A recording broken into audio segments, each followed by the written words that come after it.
Assalamualaikum warahmatullahi wabarakatuh. Shalom, Om Swastiastu, Namo Buddhaya, salam kebajikan, salam sejahtera untuk kita semua. Selamat sore, bagaimanakah kabar teman-teman hari ini? Apakah dalam keadaan sehat? Saya selalu berdoa semoga kita semua dalam perlindungan Tuhan Yang Maha Esa. Sebelumnya, perkenalkan nama saya Diva Lira Mardani dengan NIM K7524054 akan menyampaikan materi tentang meningkatkan produktivitas melalui teknologi komunikasi di lingkungan kerja. Komunikasi bukan hanya soal berbicara atau menulis, seperti yang dikatakan oleh Peter Drucker, pakar manajemen dunia. The most important thing in communication is hearing what isn't said. Artinya, komunikasi yang efektif bukan hanya menyampaikan pesan, tetapi juga memahami konteks dan makna yang tersembunyi di baliknya. Next. Menurut Cek India 2021, komunikasi perkantoran adalah proses berbagi pengetahuan dan gagasan antara satu orang atau kelompok dengan orang atau kelompok lain dalam suatu organisasi, baik secara verbal maupun non-verbal. Next. Kalau mendengar istilah komunikasi perkantoran, mungkin yang langsung terbayang adalah ngobrol di kantor. Tapi sebenarnya konsep ini lebih luas. Esensi dari konsep komunikasi perkantoran dalam bahasa Inggris tidak selalu diistilahkan dengan office communication, tetapi juga banyak menggunakan istilah workplace communication atau communication in the workplace. Secara esensial, konsep ini juga banyak mengandung penjelasan dari konsep komunikasi organisasi dan komunikasi bisnis. Semua konsep atau istilah tersebut memiliki irisan yang kuat, meskipun secara ontologi memiliki sedikit perbedaan. Next.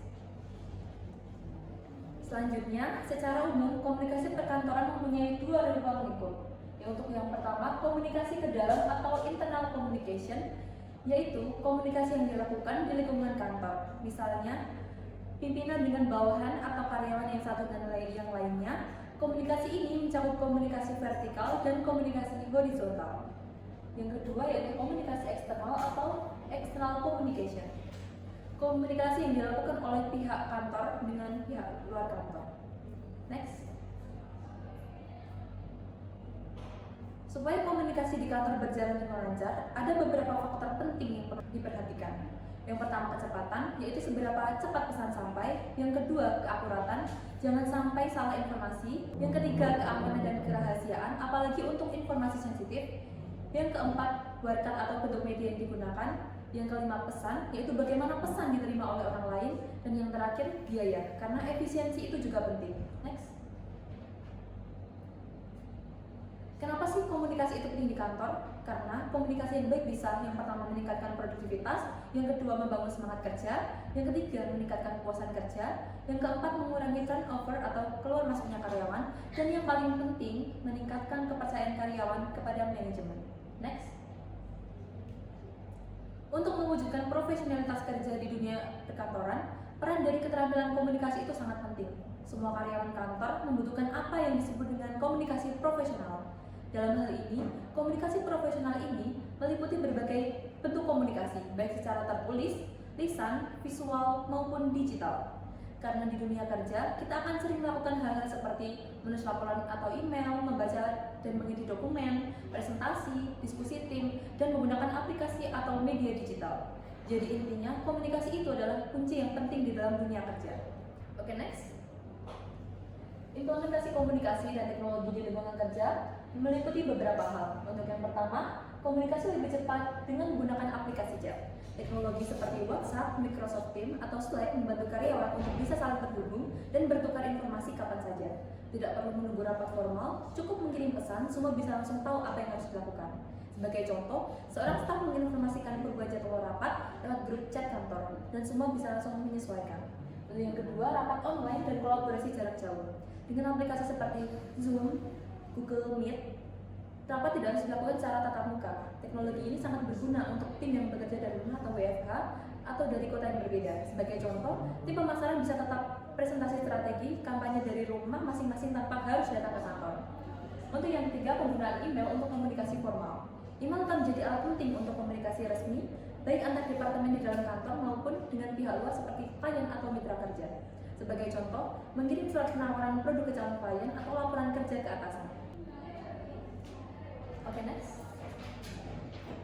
Implementasi komunikasi dan teknologi di lingkungan kerja selanjutnya yaitu sistem manajemen tugas digital. Aplikasi seperti Trello, Notion, atau Asana digunakan untuk mengatur pembagian tugas, memantau progres kerja, dan menjaga agar semua orang tahu apa yang sedang dikerjakan oleh tim. Sebagai contoh, tim proyek punya papan kerja digital berisi daftar tugas, deadline, dan siapa yang bertanggung jawab. Untuk yang kelima, dokumentasi dan berbagi file secara online. Dengan menggunakan Google Drive atau OneDrive, kalian bisa menyimpan dan berbagi dokumen kerjasama secara aman dan mudah diakses dari mana saja. Sebagai contoh, proposal, laporan keuangan atau desain bisa diunggah dan dibuka bersama-sama tanpa harus dikirim lewat email satu-satu. Dan yang terakhir, sistem keamanan digital untuk melindungi data.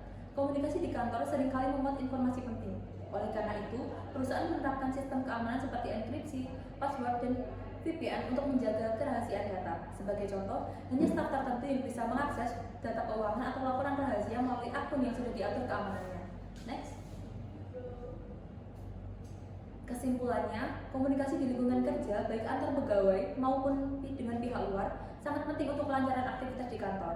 Di zaman sekarang, teknologi seperti chat, email, dan rapat online membantu komunikasi jadi lebih cepat, praktis, dan aman. Kalau didukung dengan kemampuan komunikasi yang baik, teknologi ini bisa menjadi kerja lebih produktif, suasana tim lebih solid, dan kepercayaan antar pegawai maupun ke manajemen pun ikut meningkat. Komunikasi yang efektif juga membantu mengurangi kesalahpahaman dan mempercepat penyelesaian tugas. Karena itu, teknologi dan komunikasi perlu berjalan seimbang agar lingkungan kerja bisa lebih profesional dan efisien.